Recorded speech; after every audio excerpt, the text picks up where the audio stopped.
time to play some more Super Speed in Mega Man 3. I'm your host Brickroad, and on tonight's agenda is Gemini Man's stage. Despite the fact that it contains killer penguins and spontaneous walls of fire, the opening portion of Gemini Man's level is actually pretty boring, so I'll talk a little bit about why I picked Mega Man 3 in the first place. This is the first Mega Man game I played as a kid, way back in 1990, and it's still my personal favorite to this day. Chalk it up to blind nostalgia if you like, but I feel it's more than that. This is the game that added Rush and the ability to slide, rounding out Mega Man's moveset nicely without getting into that superfluous charge shot nonsense.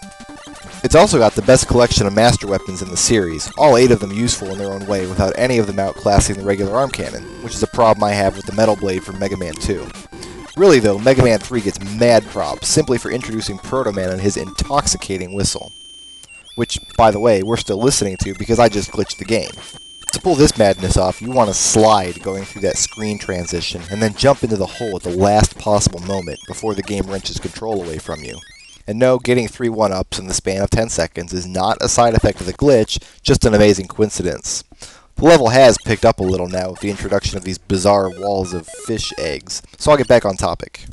You can clear that overhang with a perfectly executed jump rather than using rush coil, but I'm already playing the game in fast forward, so I don't feel I have anything to prove to you people. The glitch does for some reason transform Gemini Man's penguin dispensers into garbled piles of what look to be miscolored blocks from Snake Man's world, which is fun but doesn't make them any harder to blow up. And is it just me, or am I getting a redonkulous amount of free guys? Pretty cool beans as far as I'm concerned, but I'm a veteran player. If I were a newbie, it'd be problematic, because Mega Man 3 doesn't have a stage exit mechanism. If you get to the boss and can't kill him with the weapons you have, your only course of action would be to die over and over until you get dumped back out on the stage select. Anyway, the underground lake part of the stage is the place to be if you're after energy tanks. It's the only spot in the game where you're guaranteed to pick up 2 of them. By the way, that death, totally on purpose. I just wanted to fire the music back up for you guys. So, energy tanks. The idea is you come down here, pick them both up, and then lose all your lives so you can continue. Repeat this process a few times and you'll have a full complement of 9 energy tanks. It's a neat trick, but I know a better one. A6 red.